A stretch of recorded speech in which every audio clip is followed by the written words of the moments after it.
Alright, so before I begin this video, I kind of want to clear the air here. I don't have anything against trans community. I try to steer clear of expressing my political opinion. This is why we should be practicing death of the author, and this is why if you're a J.K. Rowling fan, you don't have to go burning your Harry Potter books. You don't have to just stop watching the movies, and you don't have to just hate her in general. You're free to disagree with her. You can even be angry about it. If you wish to stop supporting her, that should be your personal choice, and you shouldn't be made to feel obligated to do so because people are bullying you into making a moral choice on the basis of right or wrong. For one reason, we would literally have no form of entertainment because the number of people that have gotten away with so much shit, especially like after the hashtag, Me Too movement and everything, movies would be canceled in general, music would be canceled in general. I think having a discussion is obviously the more mature way of doing this, and expressing your opinion and expressing your stance on why you disagree with J.K. Rowling would be the more appropriate approach. I expected this of Lindsay Ellis, which is why I was just so disappointed when I watched her video, was because it just came across as so immature and so unprofessional, and for the first time I lost a lot of respect for her. Not because she was expressing her opinion, not because she was putting so much personality, but it was a clear making fun of somebody because of what they believe. People are obviously attacking her for just making a bad joke, in poor taste. I don't know J.K. Rowling. I've never read the Harry Potter books. I have no attachment to them. If anything, I grew up in the intense Christian household where, witchcraft and wizardry was evil. We were not even allowed to watch the movies as a kid. So I grew up hating her for different reasons, and it is coming from that type of background and having to grow through adolescence and learning that it's just okay to have different stances and you can still enjoy forms of entertainment and you're not going to hell. That's the place that I'm come from, and that is why I am just so against censorship. I fell into the trap of believing that the only way to do the right thing was to completely excommunicate yourself from sources, from people in the entertainment industry. It's one thing to not support something because you don't like the message within it. It's just, there's so much open for discussion here. I'm not advocating for J.K. Rowling. I'm not saying that what she said was right. I'm just saying we need to have a discussion about this, and we really need to start talking about death of the author, because pointing fingers and immediately jumping down the throat of somebody when the books have literally nothing to do with her statements and what she had to say. I think the only reason it's caused so much controversy, how far political correctness has been taken, that's just what this second part is going to be about.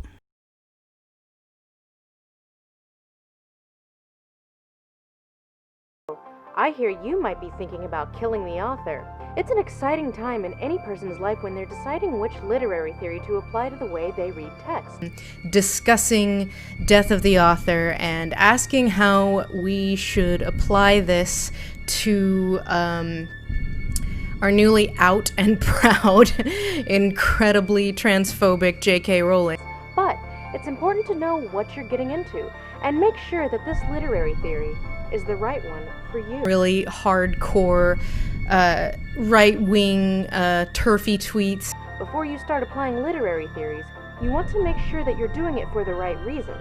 Not only is the author completely unlike what the leads expect him to be, the author has no answers for them. Seeking out his authorial intent is an exercise in futility.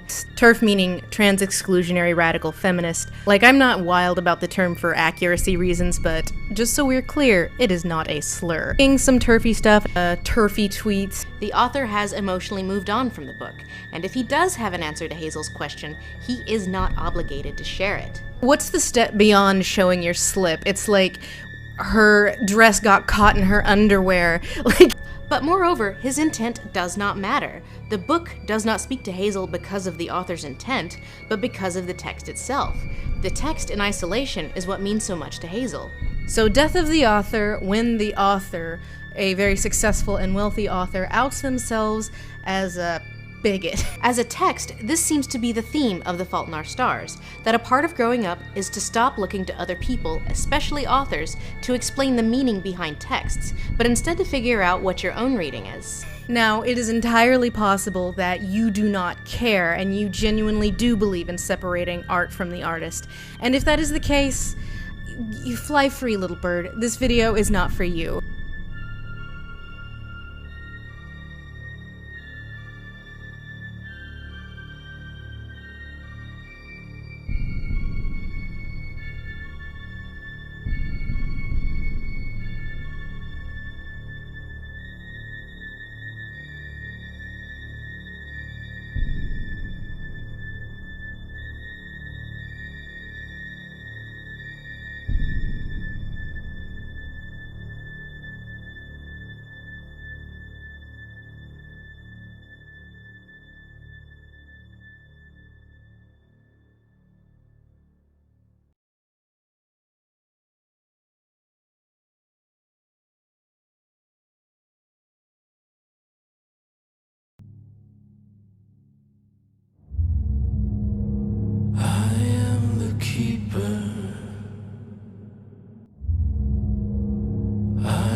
So I had watched Lindsay Ellis's video on Death of the Author a while ago, and up until that point I stayed with her. I love film essays and theories. I'm known to gorge from time to time on said material. It can give you a fresher perspective on a story, characters, and the arguments made by other viewers that can bring up excellent points to challenge your way of thinking, as any art form might do. And this is why we have art.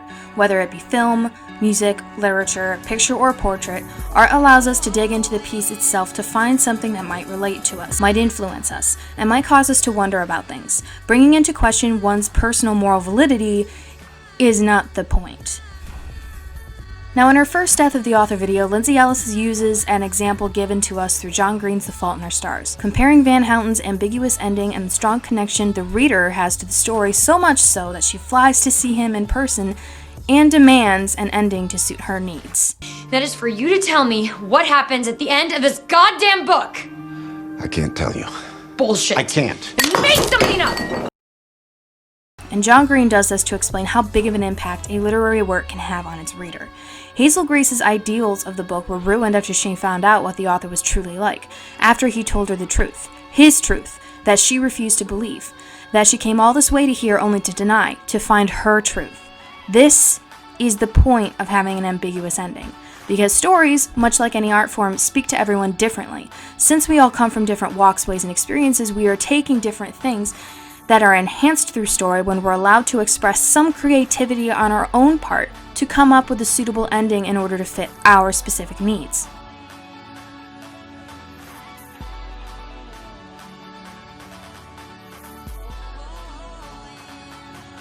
She can't have one.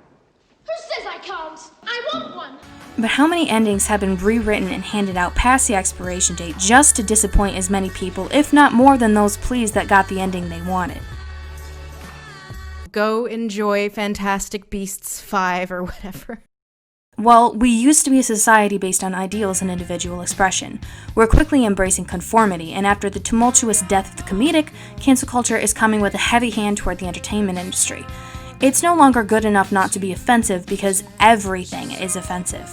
And instead of considering the point or morals in the story, we're coming to terms with a new ideology. One that threatens creativity at its very core and the whole point of art in the process. But if we erase everything according to our personal beliefs in religion, ethics, or politics, we would not have art. We would have a cold, miscalculated understanding of morals. The issue of Death of the Author here is substituted for the ideology of making moral justifications for the sake of modern ego. Times are ever changing, and this is one of many ways Death of the Author helps us to maintain our view of classical literature and entertainment without turning it into an issue of right and wrong.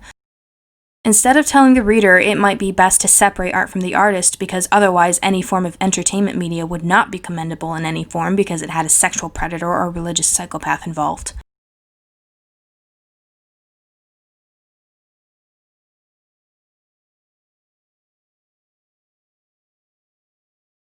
We've given the false inclination that the reader is in charge of the story, and not in the way that John Green promotes in similar theory to his character Van Houten, but rather that the writer should do the work in figuring out the most unoffensive, crowd-pleasing blueprint in order to pander to a fan base. If you're really that unsatisfied with the missing components in today's literary world, why are you not writing your own stories? Or fan fiction? There are plenty of sites to be able to promote it, and if you've got a fan base already, what exactly is stopping you? This entitlement has got to stop. It will destroy the art world, and it is a threat to individual thought and creativity alike. Art exists to challenge our way of thinking. It exists to allow us to see things in a different light, or allow us to contradict or learn through a different medium. Without it, we are merely being told how to live, ignoring what it means to feel, to be different, to think as an individual. Now, the author will always have some bit of themselves in their works, but some of the best art is achieved when neutrality is imposed upon these ideals, instead of putting forth an ideology. There is the other side of the spectrum that is controversial in fiction and non-fiction alike because the writer chooses to express personal beliefs, theories, and ideologies in story form to convince the reader to consider such things. Soon you'll see things our way.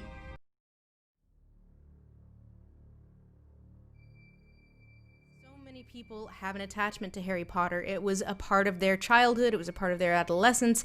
It is deeply, deeply important to some people. But Harry Potter was blowing up around the same times that Lord of the Rings was having its resurgence in popularity. And the relationship of the author to that text is a completely different discussion and one we are not going to have here. Tolkien has been dead for 50 years. He's not on Twitter. But J.K. Rowling is not only alive, she's also relatively young and has tremendous power and influence and a lot of followers and a lot of money and a lot of control of her intellectual property. So while on some level there is a sort of broader political discussion on how she wields her influence, really when people want to talk about death of the author, in this instance, they want to reconcile their personal feelings about Harry Potter with the author. Like, how do I reconcile the fact that the author of this series is using her power to do such incredible harm, all while genuinely believing that she is doing the right thing, with the fact that this series was so formative for so many people? Again, this discussion is not for you. This is for the people who are trying to figure out how to reconcile having Harry Potter in their past and in their lives with the way she is wielding her power. Knowing this about the author is going to affect how they read and engage with the Harry Potter series. And if it was formative for them, if it was a big part of their childhood or adolescence, or even if it is still a big part of your life, that is going to influence the way you remember it or the way you experience it. You cannot control the way an author uses their money and influence. Even case in point, right now I am using my, relative extreme micro influence to advocate against what J.K. Rowling is advocating for. And if you disagree with me, bye, Felicia. How many writers past have died putting forth said ideas? How many books have been burned and banned or risked doing so simply because the author had an idea that was unpopular, a thought? How many scientists or educators have been laughed at despite their solutions to societal problems but went forth with their practices anyway? Who elected all of you to be the saviors of everybody's souls? Reverend, we have a perfect right to determine what our children... When you burned all of these, what are you going to do then?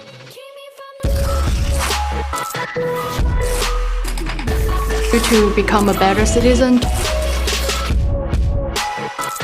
You're not going to be punished if you haven't done anything wrong. We're kind of not talking to Jess. As a warning or an alert to.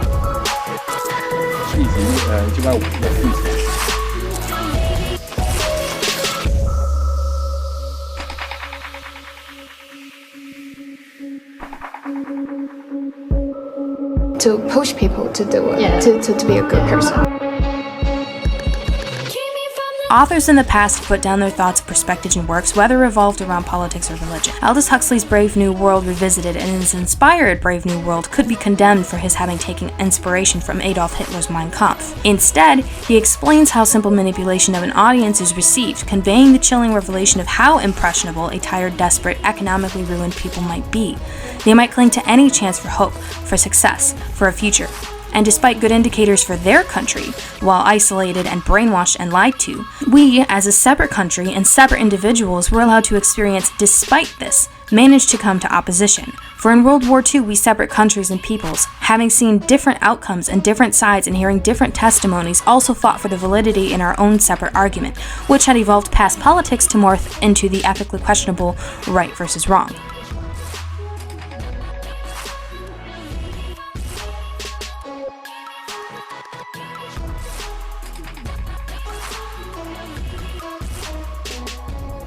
But to bring ethics into the question of whether or not to enjoy mere entertainment for the sake of right and wrong becomes instantly blurred when we treat everything as a moral debate, accusing anyone with different ideals as being a bigot or biased and renouncing any word or perspective they have to offer simply because we don't agree. Now refusing to even uphold science as a foundation for our argument. And if we were to cancel everything because we didn't agree with a certain producer, director, or writer because of their thoughts and actions, we would be damning ourselves as hypocrites. For how can I, who believes firmly in the idea of free speech and communication as well as the ever-evolving creative freedom of expression, entertain myself with videos of a woman who bears an opposite ideology to me? How can I, an individual, entertain myself with your videos and your channel after having heard you giggle about our consumerist society and the numbers we can arm ourselves with from our own audience and fanbase to have an influence or an impact on someone's career and reputation? That we, as a consumerist society, should not only recognize the power in our numbers, but that we should arm ourselves against that with which we might deem as wrong according to our own personal beliefs. This is pure ignorance. That we should take it upon ourselves not just as an angry mob, but as a morally righteous group to ruin one's own career, reputation, and platform just because the person in question is a bit iffy. But how could I continue watching your videos, Lindsay, now that I know what side you're fighting for? How do I know that your video essays aren't rooted in your own political bias? What is this all accomplishing? Now, I think personal opinion toward an individual should be set apart from the art itself for one good reason. Actually, there are several good reasons. One of the most important being that no matter how much we know, we never know it all. Times evolve. People and society change. To be arrogant enough to claim that we know what's morally right and ethically wrong because of what? Modern politics? Is not only biased, it's arrogant. Not only is cancel culture a literal death on the art industry, it's a destructive ideology toward the individual. To say a person should have no political stance or say because their platform is so big is stupid. So stupid. Maybe it's not possible for everybody to be able to adapt Death of the Author in its purest of pure forms. But the whole point of Death of the Author is to remove the pedestal with which we put our idols on. To learn to think for ourselves. Because if we really wanted to practice Death of the Author, then actors and actresses shouldn't be bought out to advocate for certain political parties. Maybe you don't have a broad enough outreach in comparison, but that statement only reveals the ignorance in your own argument. That people are numbers, and it's the number of people you reach rather than the individual you might persuade to consider your side of the argument. Writers aren't all going to be the same anyway. We all come from different walks of life and we all see things differently. One person is going to be more open than the next. Another might prefer to relate to a large audience, taking care and creating a more neutral project so that a number of people can relate. And then you have other writers who choose to just find a niche audience that aren't interested in mainstream entertainment, but still want to have their voices heard and create as much of an impact, if not now, then 50 years from now. But telling a writer they should completely strip themselves from their work or face financial fatigue from fighting up the haters is another argument for another day. Now, I'm not creating this video as an expose on Lindsay Ellis. I've been a longtime fan and viewer of her channel specifically because she mostly sticks to movie theories and film essays. I've gotten a fresher perspective on most anything she's put out, and for that I am forever grateful. But I couldn't help see the irony in her videos about J.K. Rowling and Death of the Author. The idea that someone is exploiting the use and power of their audience for cancel culture awareness and the sake of what's right proves another bias all too commonplace in the communities of BookTube and AuthorTube alike.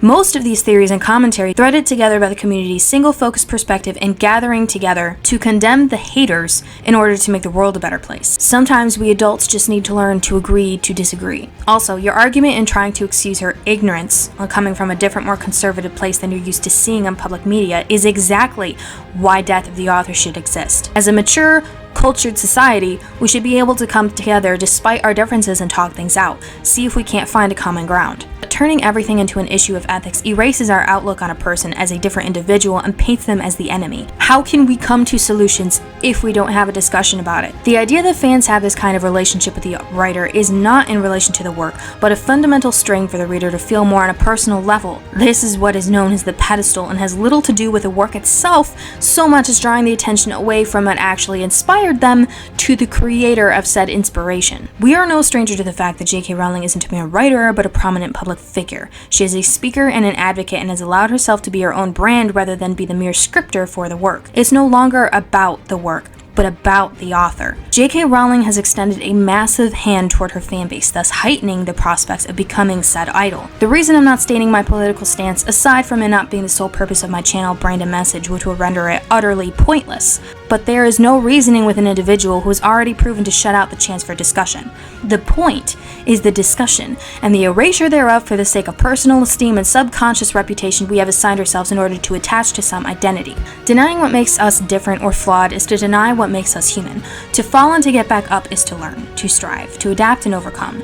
Bigotry itself reveals an arrogance and delusion as seen in other communities, social media platforms, and creative channels. We not only want to believe we are right, but we have to insist it, and then prove it. How? Verification in numbers and validation through like-minded people. Our comfort zone is the reason we prefer to stick with crowds we can agree on rather than wander to find something new. Instead of bringing people together to allow discussion and freedom of expression, we shut out the outliers who don't think like us, because we haven't yet learned to accept that we don't know everything.